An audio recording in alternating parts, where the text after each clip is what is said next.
Subscribe कीजिए education planet YouTube channel को और बेल आइकन को दबाइए लेटेस्ट एजुकेशन और टेक वीडियोस सबसे पहले देखने के लिए।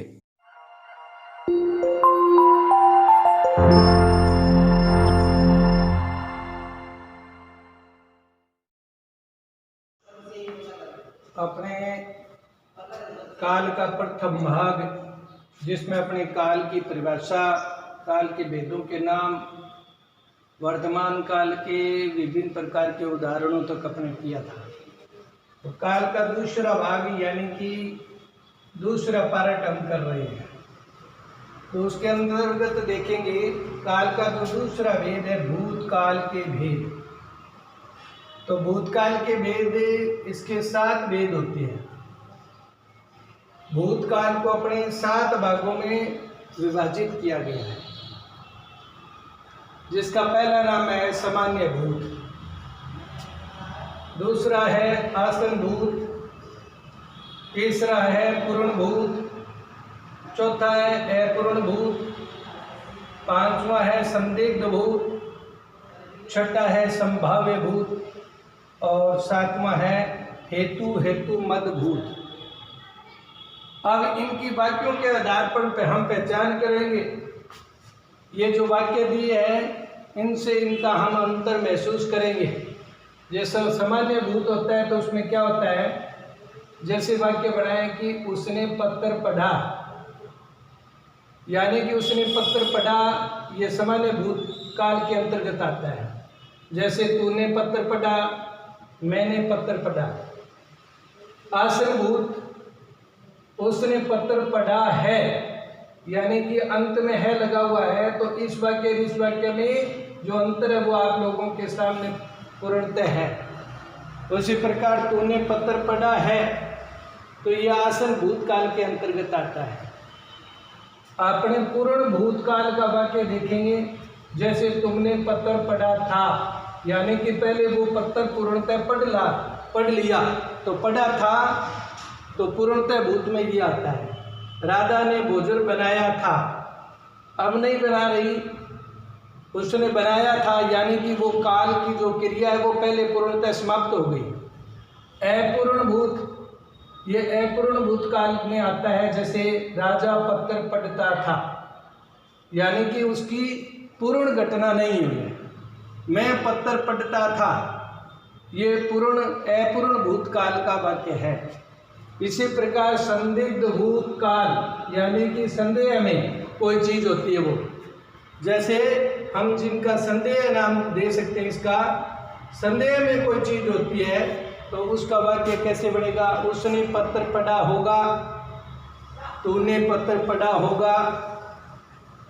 संभाव्य, यानी कि संभावना व्यक्त की हुई है।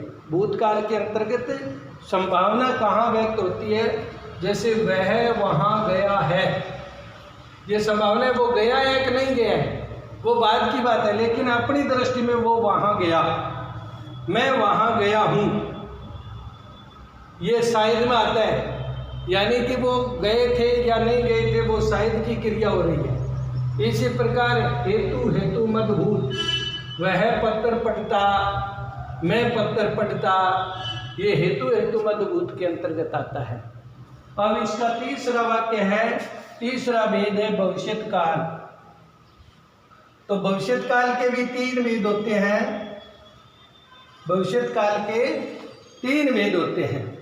पहला है सामान्य भविष्यत,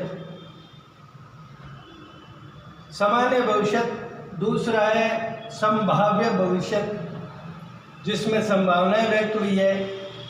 तीसरा है हेतु मद भूत भविष्यत, यानी कि जो आगे की क्रिया है, आगे का जो क्रिया है वो भविष्य की जो क्रियाएं हैं वो हम इन वाक्यों के आधार पर उनका अंतर महसूस करेंगे कि कौन सा तो सामान्य भविष्य में आता है, कौन सा संभाव्य में आता है, कौन सा हेतु मद भविष्य में आता है।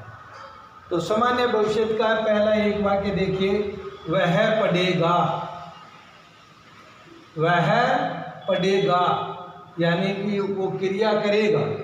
तू पढ़ेगा, मैं पढ़ूंगा, ये सामान्य भविष्य काल का वाक्य है। संभाव्य भविष्य यानी कि संभावनाएं हैं, शायद वह है पढ़े।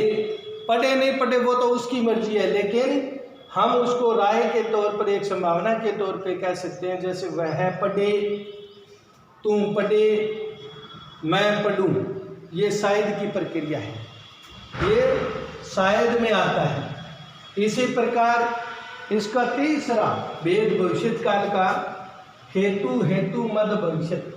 जैसे तुम पढ़े या फिर मैं पढ़ूं, ये यदि में आता है, यानी कि यदि मैं पढ़ूं या तुम पढ़े, इस प्रकार के शायद में नहीं आकर के यदि में इस वाक्य का अपने भविष्य के अंतर्गत उनकी गणना करेंगे। तो आपका ये काल का जो विवरण था, काल पूर्ण काल के तीनों भेदों की अलग अलग उदाहरण, अलग अलग उनके भेदों के अनुरूप हमने लोगों ने वाक्यों का विस्तार से विवरण किया है। तो आप लोगों को काल की जो प्रक्रिया है, काल का जो बिंदु था, काल का जो टॉपिक था, वो पूर्ण हो गया है। तो तीनों भागों को अच्छी तरह से अपने अलग अलग प्रकार से उनके उपभाग के अंतर्गत भी अपने को अलग अलग वाक्यों के दौरान पढ़ना है। धन्यवाद।